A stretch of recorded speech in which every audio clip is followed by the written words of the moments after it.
So my name is Oleata Stewart. I'm 21 years old.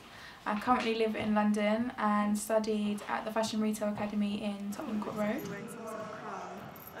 And I recently started to touch up on modelling. I mean, at a young age, oh my god, I was dying to be a model. Like, it was one of my biggest dreams. And then, like, my dad just shut it down. Like, he just sold me the biggest dream of life. So from maybe the age of, I don't even know, like 8, he promised that he was going to get me a portfolio. And I was like, okay, I'm going to send this portfolio to all these agencies. And till this day, there is no portfolio. Taking like reality into perspective, I kind of just felt like, it's not going to happen. Like, just focus on designing or focus on dancing, something that you're already doing, as opposed to trying to break it into another industry. I've turned into a drag queen, guys. Participating in my first fashion show was one of the biggest achievements for me because it taught me so much about myself.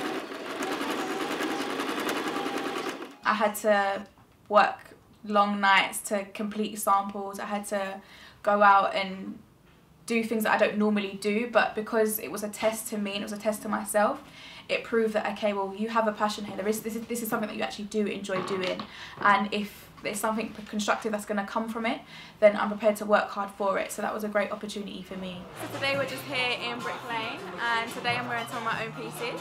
So this is one of my t-shirts with like plastic leather sleeve and my little culottes, just in time for summer. I can't love you. I can't love you. I can't love you when you love me. I can't love you. I can't love you. I can't love you when you love me.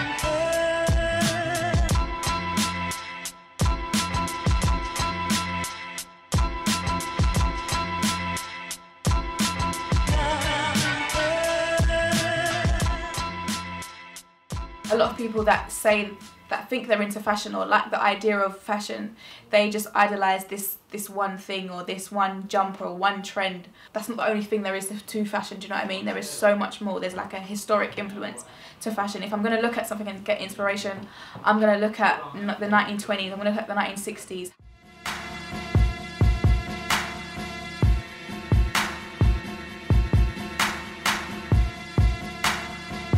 Other than the runway and that kind of stuff, I like to look at fabrics and look at textures. No tips? No. If I come back and I get more, you get tips. How about that? Okay. Fair enough. Are you witness? Yeah. Are you witness of that?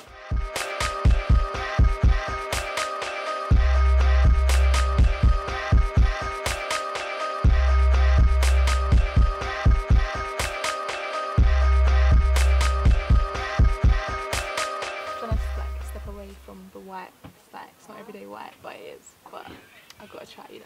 I've definitely had to make sacrifices within like my everyday life to obtain the success of where I am now and what I have to show for myself. I mean, it's very difficult to commit to something part-time. You have to give your all into something. If you want to be successful, or if you want to have something to be proud of, you have to give your time. You have to nurture what it is that you're doing.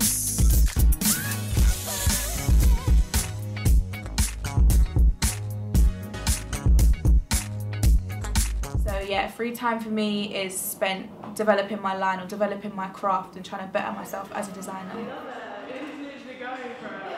There's a lot of people out there that like to showcase this talent or showcase that they do this big crazy job, or they're a stylist and they know this person, or I'm a blogger and I go to this fashion show and that place. But technically, if you don't have a real genuine product to show for yourself, then who are you really trying to impress? It's just the internet, it's just social media. For myself, I don't really let that bother me because I have bigger things to worry about. Dead fabric, dead fabric. I have a skill that I've learned, and it's a skill that I want to graft and develop and take it onto a bigger scale. So somebody who calls himself a designer on Instagram doesn't affect me because they're not helping me get to where I need to get to. So as long as I know what I need to do, that's the main thing that matters really. Networking is like a key element of any industry because it doesn't matter where you are, what you're doing, where you're from. If you're able to communicate with other people that are able to help you, then that's a bonus. And I'm looking to the Prince's Trust as well. If you don't put yourself out there and communicate with other people, then technically you're not prepared to push yourself and to push your product or to push what you have to show. Perfect. What's your name? I'm Dan. Nice to meet you. What's your name? Oleata. Oleata. Also, hence the name of the label. Yeah. In the next 5 years, I hope to have my brand fully established. I'd like it to be like distributed in different places around the world. I want to have my like online website running. But if not, then we can do like a whole day dedicated. So for anybody that's kind of like wants to break into the creative industry or do something like styling or blogging or be a designer, I think the best thing you can do is just go out there and just go for it.